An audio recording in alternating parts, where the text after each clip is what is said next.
Good afternoon, everybody. This is a special meeting of the Board of Fire Commissioners. Today is Tuesday, March 7th, 2017. It's about 12:35 p.m. Roll call.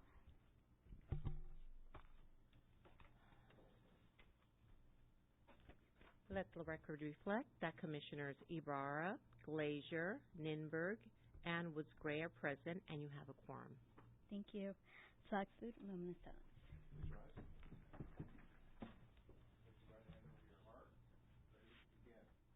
I pledge allegiance to the flag.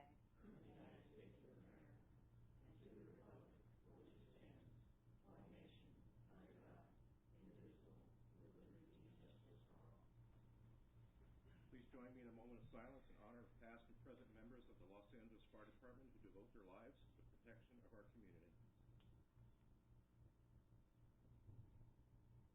Thank you. So we start with Commissioner comments. Well, good afternoon. It's a pleasure to be in the afternoon. I would like to remind all the people who can hear me and who are listening that today is Election Day in the city of Los Angeles, and if you have not voted, please go out and vote. This is a very important election. And if you don't live in L.A. City but live in L.A. County, there's one issue on the ballot that's extremely important, so please go out and vote. This is interesting to be meeting in the afternoon on Election Day. I did go to the graduation for the recruits. It was last week. Okay, and it was a good class. I was disappointed that so many dropped out from the beginning parts, and we ended up, I guess, with 45. But it seemed like a very good, strong class, and it was the culmination was impressive. So that was good. And then we did the orientation for the families for the new class for Fire Station 81, Drill Tower 81, yesterday. And I was very impressed with that class. Their diversity. We have a few women, so that was good. And it looks like a good, strong class, and I hope that we can work to make more of them get through this program, because I think that it's an important thing. But I was very impressed with the class, and I'm wishing them all the best.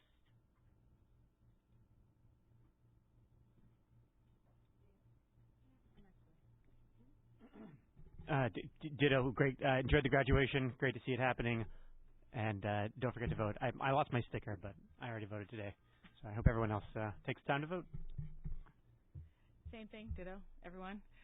And this class last night at the orientation was extremely diverse. And that was very heartening. And I love to see that the department is really embracing the diversity, and it's actually coming to fruition. So it was very impressive, and I hope to see more of it. More women, of course, but next time. Thanks. Great. So moving on to report of the fire chief. Thank you. On February 21st, Chief Terrazas was a speaker at the 16th Annual Downtown News Downtowners of Distinction event at the LA Athletic Club. On February 23rd, Chief Terrazas was a speaker at the Central City Association Cabinet meeting. On February 24th, the fire chief made remarks to Recruit Class 16-1 at Drill Tower 81. On February 25th, Chief Terrazas attended the Mayor's Prayer Breakfast at the Western Bonaventure, and later that afternoon, he attended the Stentorian Promotional Luncheon with members of command staff at the African American Firefighter Museum. On February 27th, Chief Terrazas made remarks to the San Pedro CERT class at the First Presbyterian Church of San Pedro.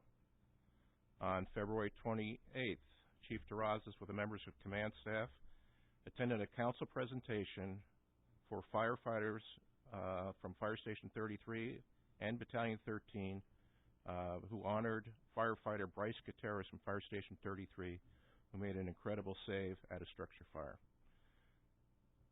Later that day, the fire chief with command staff and members of the commission Attended a farewell reception for Miss Maggie Goodrich, the Public Safety Chief Information Officer who was leaving her post at the Justice Urban Cavern.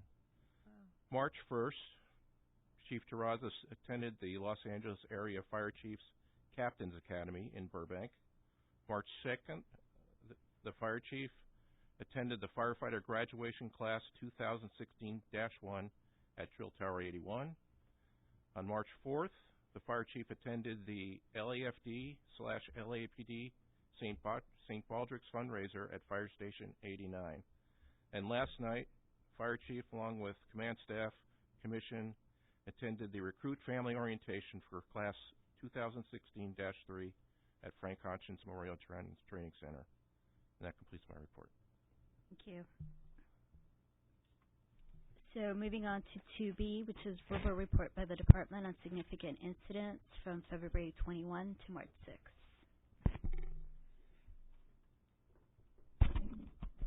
Good afternoon. Deputy Chief Charles Butler, Operations West Bureau. This past Saturday, March 4th, the Department responded to a structure fire in the Pacific Palisades Highlands area on Palisades Circle. This was at 3:50 in the morning. It's located in Fire Station 23's district, right near the coast.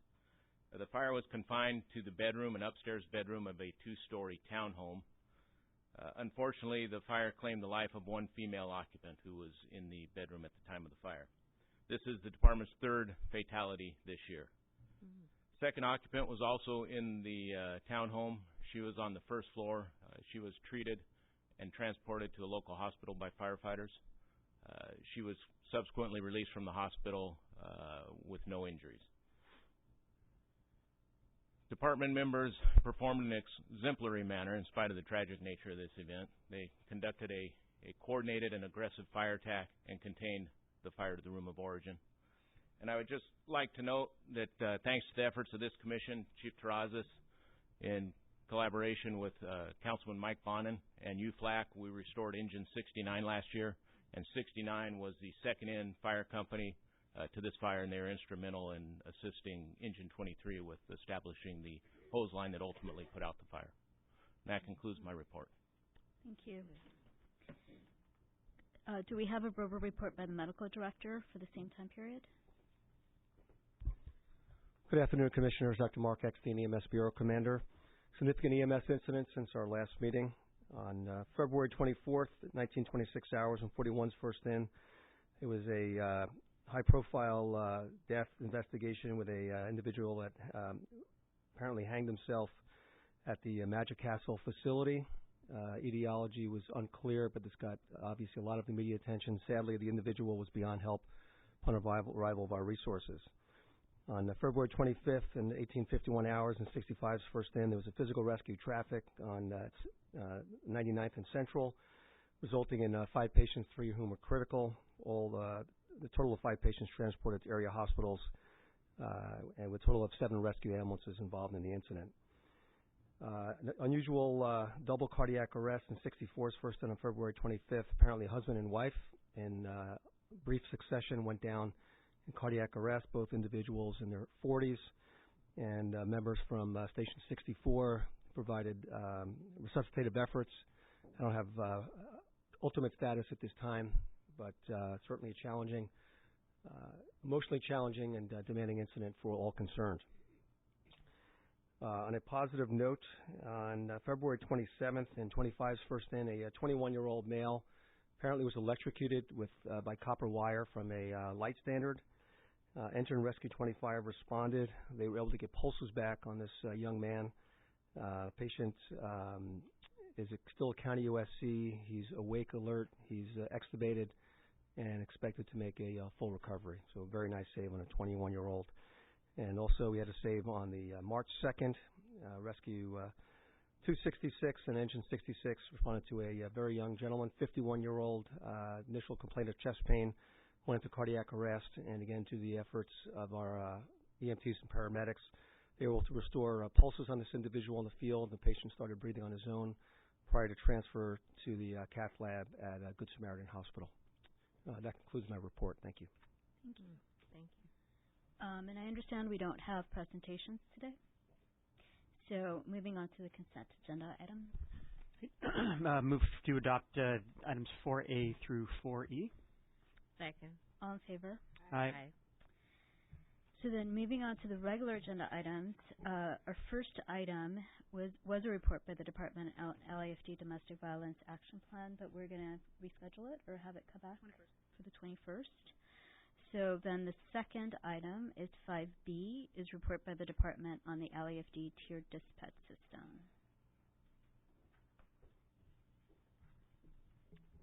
Hello again, Dr. Mark Eckstein, EMS Bureau Commander. It's my distinct pleasure to present results of our initial analysis for the Honorable Board on our tiered dispatch system. As I'm sure everybody here is aware, the department had been using a commercial off-the-shelf version of dispatch software since 1989 for approximately 25 years. And after a great deal of analysis and study, we determined to create our own dispatch system. We created a work group with the involvement of several dispatchers from Metropolitan Fire Communications. The dispatcher input was invaluable. We had cumulative experience of over 300 years of dispatcher experience. We looked at best practices around the country and subsequently came up and created our own dispatch system, consequently called the LAFD or tiered dispatch system. The report you have in front of you describes some of the metrics we've looked at. A couple of things to emphasize. I think by any metric we look at, I would unequivocally say the tiered dispatch system has been a resounding success, and that's due in large part due to the efforts and support by our dispatchers, as well as the leadership at the MFC, including Chief Calvillo and our dispatch manager, Captain Werfel, who are here today. The dispatchers realize the system greatly facilitates their ability to do their job, which is process time-critical calls very, very quickly, particularly in the face of an increase in call load and managing more resources than ever before. I went ahead and delineated certain studies and analyses that we performed both through the MS Bureau and the efforts of our Dispatch QI, Dispatch Quality Improvement Unit, that are particularly relevant.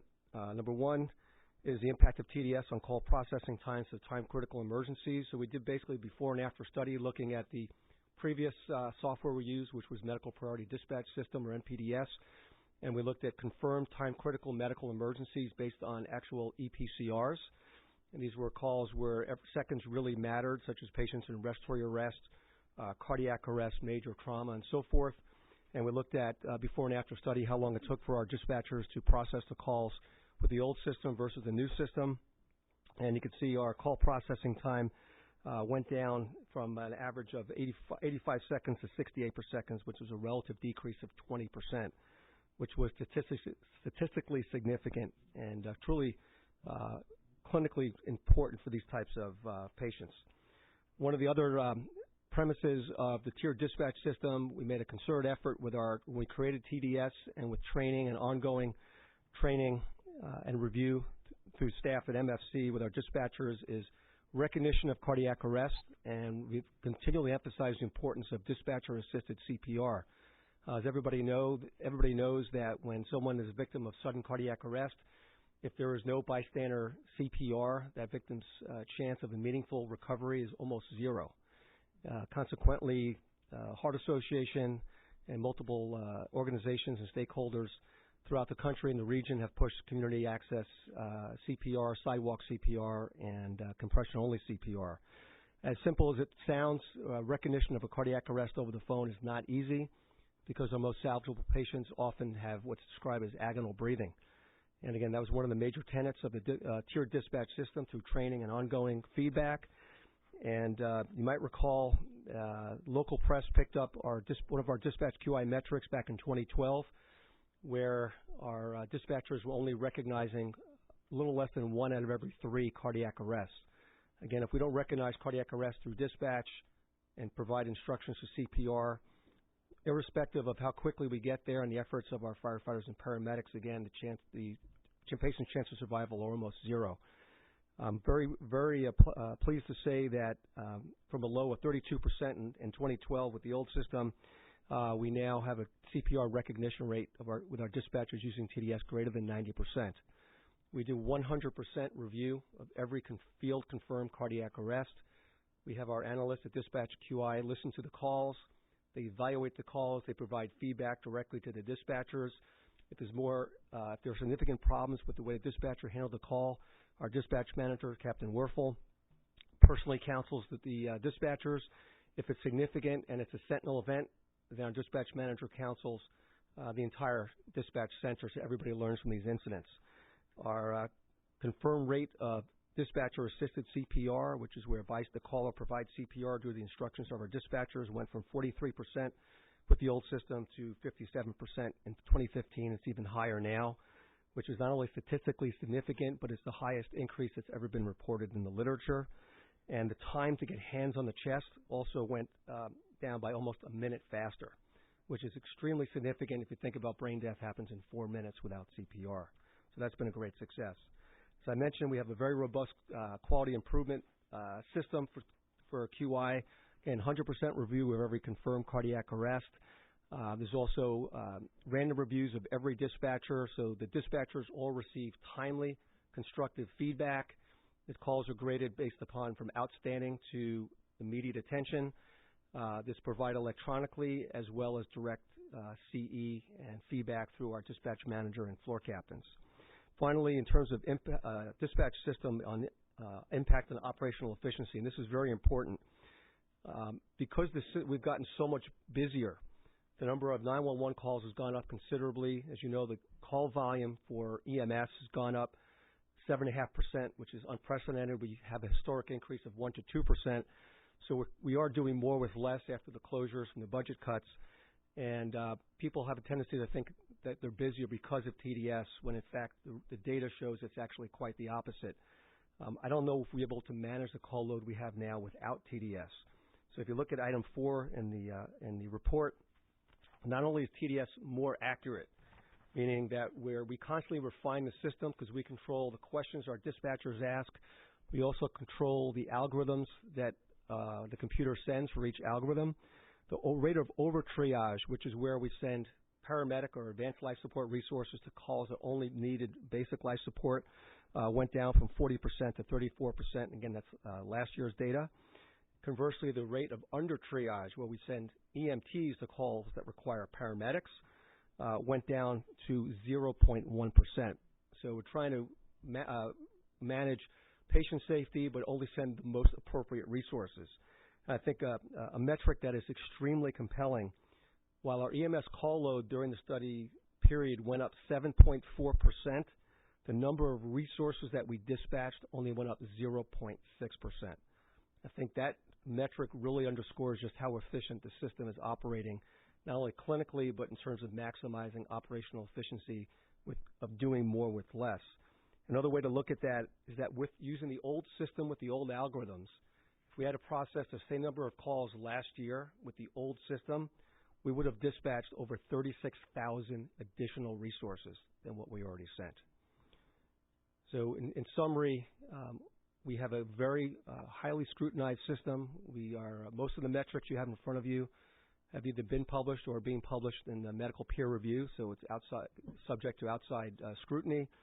We're extremely proud of the system. Our call takers and dispatchers have truly embraced the system because they had a large part in creating it. We work seamlessly with our dispatch manager and our chain of command at MFC.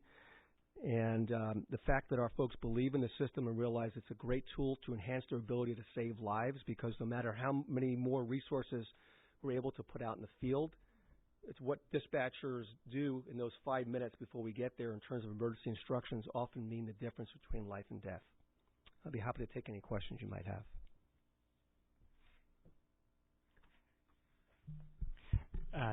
Dr. Exton, thanks for the report. Clearly, this was the right move for us to do this. The first thing I want to say is that you and your team should be commended for the work and for the results and the continued work on refining the system. So congratulations on all of that. I think it's a huge improvement for us. I'm also interested in how we continue to refine.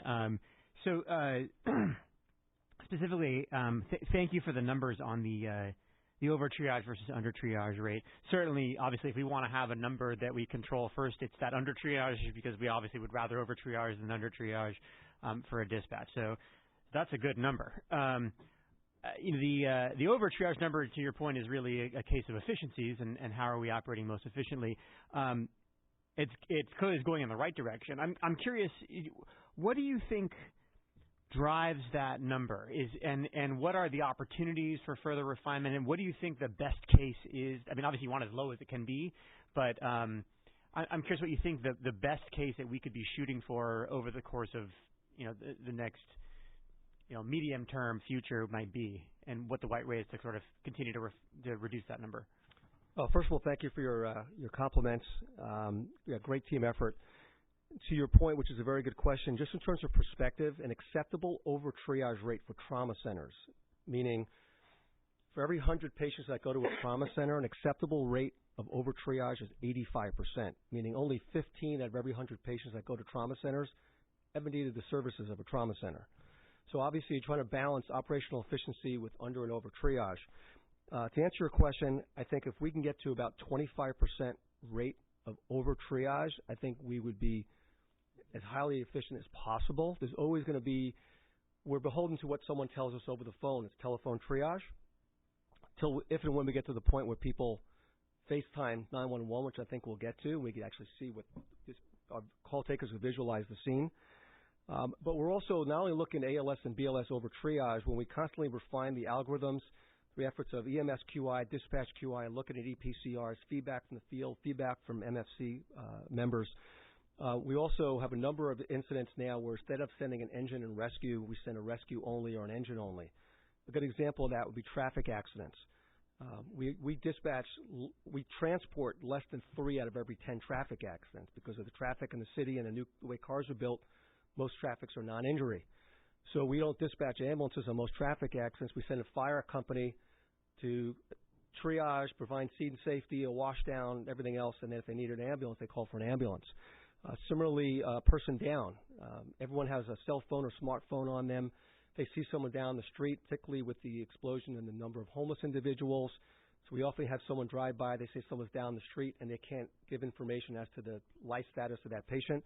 That used to result in the dispatch of a paramedic, rescue, ambulance, and a fire company. Our research shows about 25% of those patients get transported, and even half of those get any paramedic care. So we send the closest EMT ambulance alone, emergency, to triage the patient. The patient needs significant help. They can start CPR. They have an AED. So we're looking at not just ALS and BLS, but we're looking at sending as fewer resources as possible. And it works both ways. So, for example, we changed, so we sent a paramedic ambulance alone in their first in on certain seizures, patients who were no longer seizing. We got feedback from the field that some of these patients had a second seizure or a little bit combative in their postictal state, which was not only a patient care issue, but it seems safety issue for our members. So the way the system working the way it should, we upgraded that algorithm back to an engine and rescue a month and a half ago. So it works both ways. So because we're constantly looking at the system both retrospectively through dispatch in the field, we're able to try to minimize, I think we already minimized under triage and try to get that over triage rate down. And the other point is as we hopefully continue to expand the number of assessment resources, so that first on-scene resource has a paramedic on board, it's even safer that if we don't send an ambulance, but that first responder has a paramedic with their scope of practice, the risk goes down even further. So it's a combination of solutions, but the bottom line is because we're constantly looking at the system under a microscope, I think is why it's been so successful, and because we're not beholden to commercial operation, that this is our system in terms of the questions that are asked, the resources that we send. I'm communicating constantly with our dispatch manager and MFC leadership and say, how do we constantly refine the system? And also, if we have dispatchers that are not performing as well as they should, we put them through a program where they spend time at Dispatch QI, and we've had several success stories like that. So multi-pronged approach, I think clearly move in the direction we want to move. And he said we have to be cautious because, again, it's patient safety, scene safety, and we have to recognize that I think it's important to recognize we never can eliminate risk in dispatch. we have to try to mitigate risk that if I oversend and now no one's available in that first in, that next call could be a life-threatening EMS call or a fire and nobody's there. So it's that next call, that what if that we have to plan for as well. So there's a lot of moving parts, but we're very cognizant that the field is working harder than ever. But I think it's because of TDS and the outstanding job by our dispatchers is why we're able to keep up in the face of an increase in call load. Yeah, well, yeah.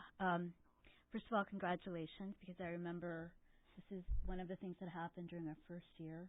It was controversial. We weren't sure how it was going to work, and we were very cautious about it. And I was a little bit skeptical, but you've definitely proven us, because I know it was one of the things that you advocated for personally and with your team, and you did a very great job. So one of my questions is about the nurse practitioner program, and not the program, but the nurse practitioners that you will have and how that's going to be integrated here. Yeah, thank you for your comments. Yes, we were fortunate. We got funding for, as you know, 2 advanced providers at the MFC, and we're working. We have weekly or biweekly work groups with the entire team. And the goal is, with funding, we got about $260,000 to place 2 full-time advanced providers, which is either a nurse practitioner or a physician assistant at MFC. And the goal is to be able to shunt the lowest level EMS calls that are often now sent with an EMT ambulance alone, often non-emergency. And we're going to select those TDS codes, so our call takers will process the call as they normally do. And if they select a code that we predetermined to be very low risk, rather than dispatching the call when the advanced provider is on duty at MFC, the call taker will transfer the call electronically to the advanced provider at their console, and we're writing up a more exhaustive interrogation for the advanced provider. So it's almost going to be like a nurse referral line. They'll be able to ideally create a no-send category where we could safely not dispatch emergency resources for very low acuity calls. Try to get them clinic appointments. We may dispatch taxi cabs if they simply need a ride but don't need any EMT or paramedic care, or may end up dispatching an EMT ambulance non-emergency. We've done a lot of research with other systems, and we're confident this will provide us the best roadmap to safely embark on a pathway to create a no-send category, because we know it's tying up our resources, it's overcrowding the emergency departments. But to have individuals with a much higher degree of medical training, it'll free up our dispatchers and our field resources from the lowest acuity calls. So to be clear, they're not going to be at Metro Communications? So they're going to be off-site, or are they going to be there? No, ma'am. The current plan is they will be at Metro at separate consoles.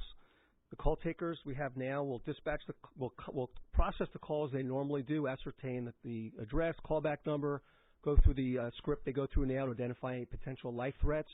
And at the end of the day, if they choose a code that is a very low acuity call, like a non-emergency sick call, someone with flu symptoms, for example, someone needs a medication refill, some of the mental health calls, the dispatcher will transfer the call electronically to an AP at another console, physically located. Still on site. Okay. On site, and then the AP will work under separate protocols to try to develop a no-send category so no resources are dispatched.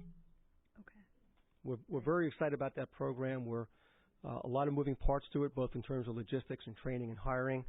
We're working with the internal stakeholders to put this together. We're shooting for late in the fall to make that operational. So is somebody going to follow up with them if there's a no-send category? How do we know that they're, even if they're not like life-threatening emergencies, like they still called us for something, how do we know that whatever it is that they called us about is going to be addressed? Yes, that's a great question. Right now, with our nurse practitioner response unit program, we do patient follow-ups at 24 hours and 7 days for patient safety. And part of the metrics we're putting together is a protocol also to do patient follow-up.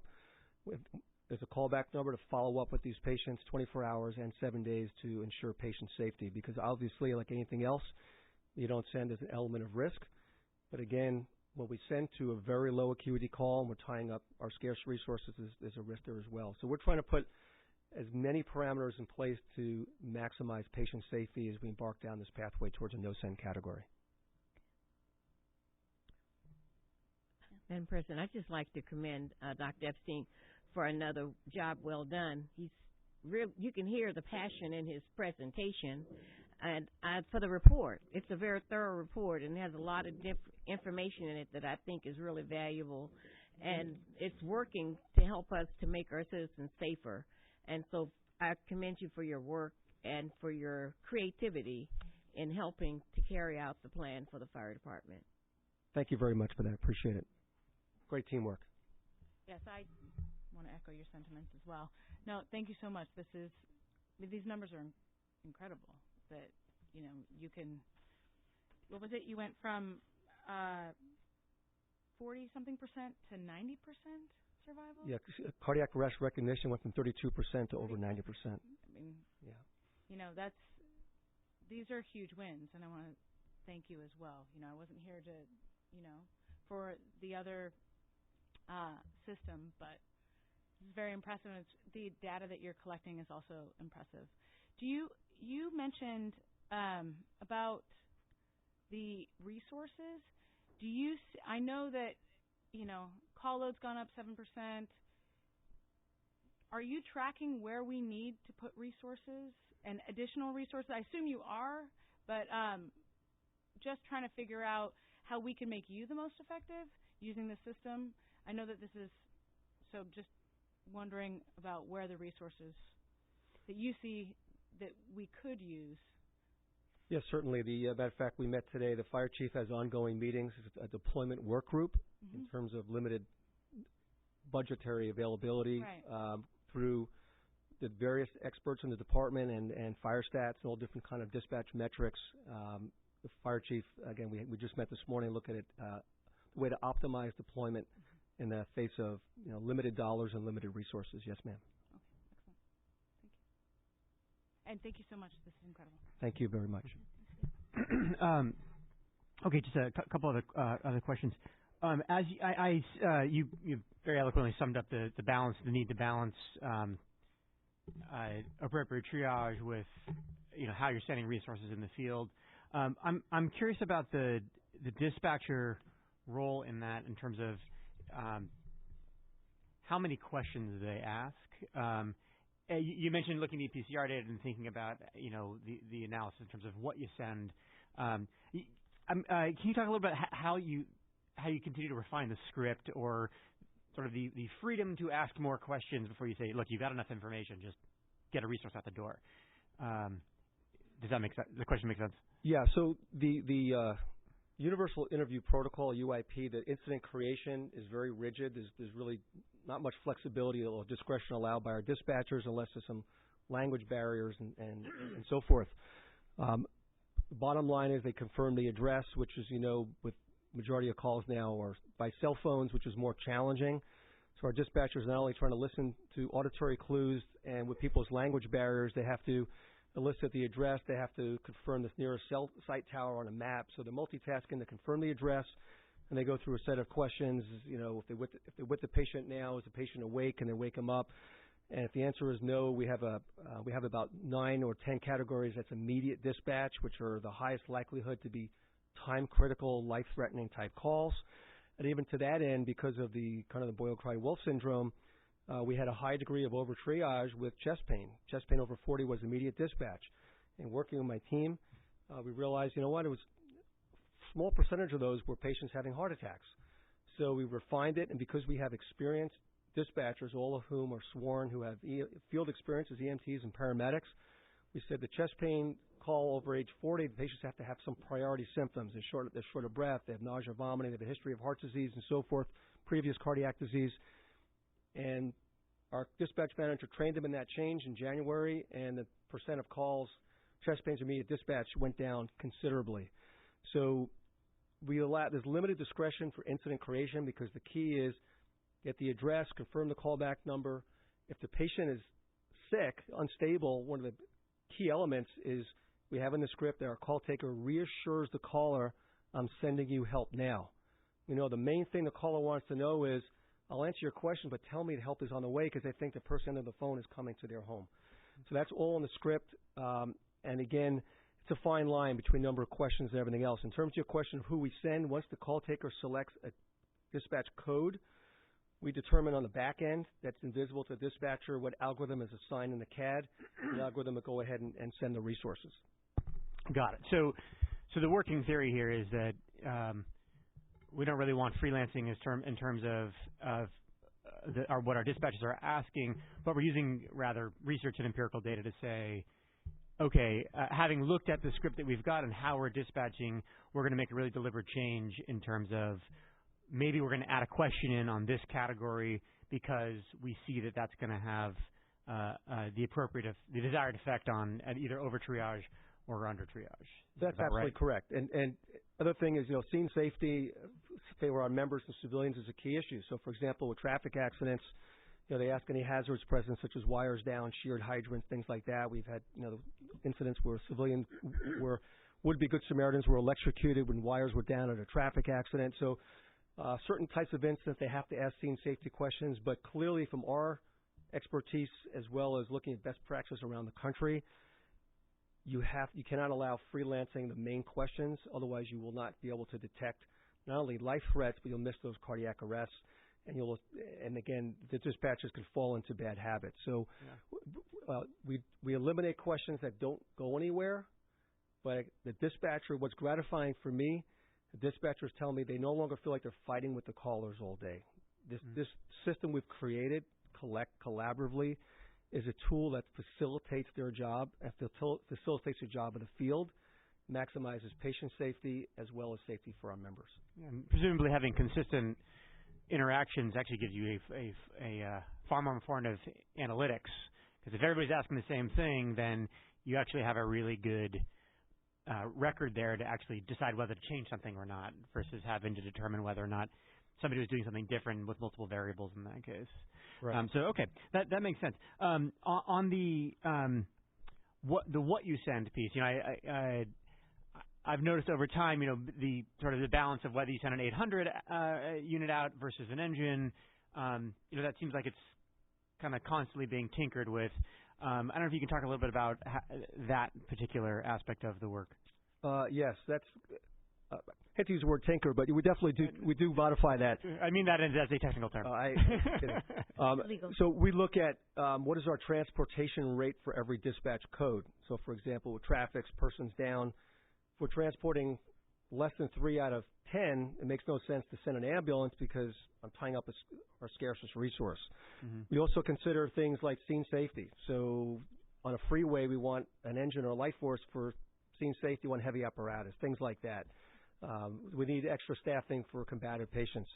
So we look at EPCRs, transportation rate, feedback from the field, dispatchers, EMS QI, dispatch QI to factor those things in, and then we carefully make changes, and then when we make the changes, like the last set of major algorithm changes was January 18th, we have dispatch QI run a tremendous amount of data to look at not only what was the operational impact, make sure there's no untoward effects on patient safety for that balance.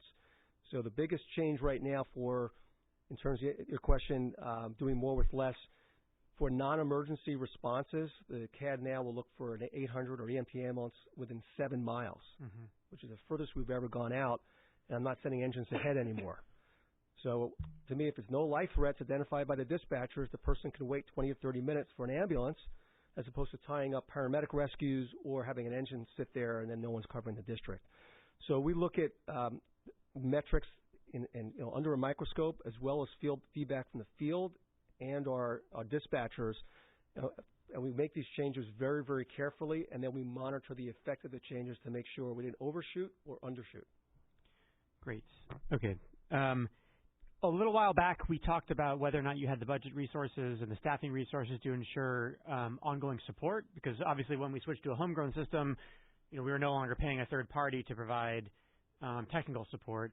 Are you sufficiently staffed for the system maintenance at this point? Kind of a difficult question. I don't know if Chief Calvillo wants to weigh in. Certainly, we're in a transition now. We have an outside consultant to help build the software, with softwares in place. And we're transitioning to have sustainability with our own IT folks, mm-hmm. Who are now under MFC. So the idea is after July 1, we will not have to rely on the outside consultant any longer. The maintenance will be done in-house. But to your point, it's been challenging. I think, not to embarrass him, but without Captain Werfel, we created the dispatch manager position. Someone who's constantly, at MFC almost 24 hours a day, watching the system, maintaining the system, interacting with the dispatchers. It would not work. So, do we need more? Obviously. But we realize there's competing priorities. And certainly we need more dispatchers just looking at the call load. So we're, I think, doing a yeoman's job given limited resources, but because, to your point, things are very well automated, we can review calls now seamlessly. I could pull up a call in my office in probably 30 seconds. We used to spend a lot of staff time just finding the call now. So we use technology to be more efficient to do these reviews. Okay.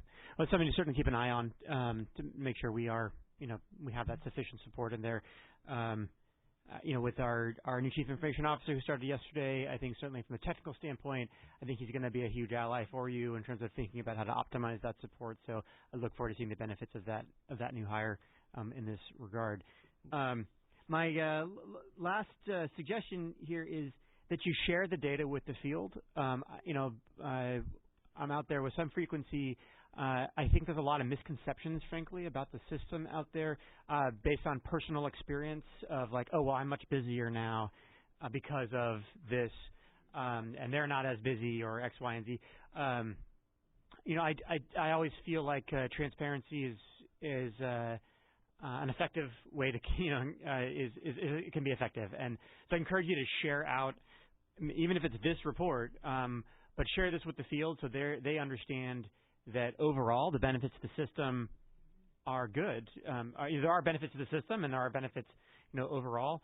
And I encourage you to solicit their feedback on stuff. I think sometimes they do share things with you, but I always think that soliciting feedback from the field and ensuring that they feel like they've been heard, even just to say, hey, we got it. This is why we thought about it this way. I think it will continue to build the support for the system in the field. So I know that there are efforts to share things. I think it would probably behoove you to get some of the numbers out there to people, just so people have hard data to look at versus just sort of like anecdotal. I agree. We're very proud of the results, and we definitely want to share them in every fashion that we can. I agree completely. Okay. Thank you. Great. That's all I've got. Thank you so much. And others? Anyone? Are we the only big city that has our own little dispatch system? No, ma'am. Many other cities have their own dispatch system. Like I tell the fire chief all the time, I think imitation is the highest form of flattery. And as we presented these results at medical conferences and published them, a lot of my colleagues are looking to emulate or actually use our system. So we're not the only ones, but I'm not aware of any system that has their own system or went to their own system that wants to go back to an off-the-shelf system because they like the autonomy and like the ability to refine it like we are. Mm-hmm. I had one question came to mind as you were talking or as you were questioning. How do you deal with the 200-plus languages that are spoken by the citizens of Los Angeles? Is that a problem ever? It's a great question. In the interest of keeping the report brief, we also looked at our ability to provide for our dispatchers to recognize cardiac arrest and provide CPR instructions for limited English proficiency callers. It was about 300% greater incidence of both. So we've been exponentially more successful with patients who don't speak English very well. To answer your question, we always have at least 2 Spanish-speaking call takers on the floor at MFC, and then they use a language line. The language line is associated with pretty significant delays to actually get to the key questions. And one of the changes we made to our system is when there's a language barrier, once a dispatcher confirms the address, they just send, and the CAD sends the closest BLS resource emergency just to get wheels going. And when the language line provides more information, they can always upgrade the call. But we've actually have saved lives specifically with that dispatch algorithm because it may take 3 or 5 minutes through a language interpreter on a language line to ascertain the key information. So obviously we can't have call takers that speak every language in the city. We know obviously Spanish is certainly one, but we send immediately for everything else. Then our call takers use the AT&T language line. Oh, I see. Okay, thanks. So even for more common languages in the city, like Chinese or Korean or Armenian? Language line. Okay. And if there are no Spanish speakers available, they'll use a language line as well. But the key thing is language barrier. They send immediately. Again, the closest BLS resource goes emergency. And this way, if the patient is extremis or cardiac arrest, we have EMTs already there by the time they get more questions. And that's been again, we've had many, many documented saves because of that change. I like that. Thank you. Thank you. Okay. Thank you very much. Move Thank to you. thank you. Thanks for the report. Move to adopt the recommendation for item 5B. Second. All in favor? Aye. Aye. Aye. So, and we don't have any public comments today, so we can adjourn. Move to adjourn. All in favor? Second. All in favor? Aye. Aye. Adjourn.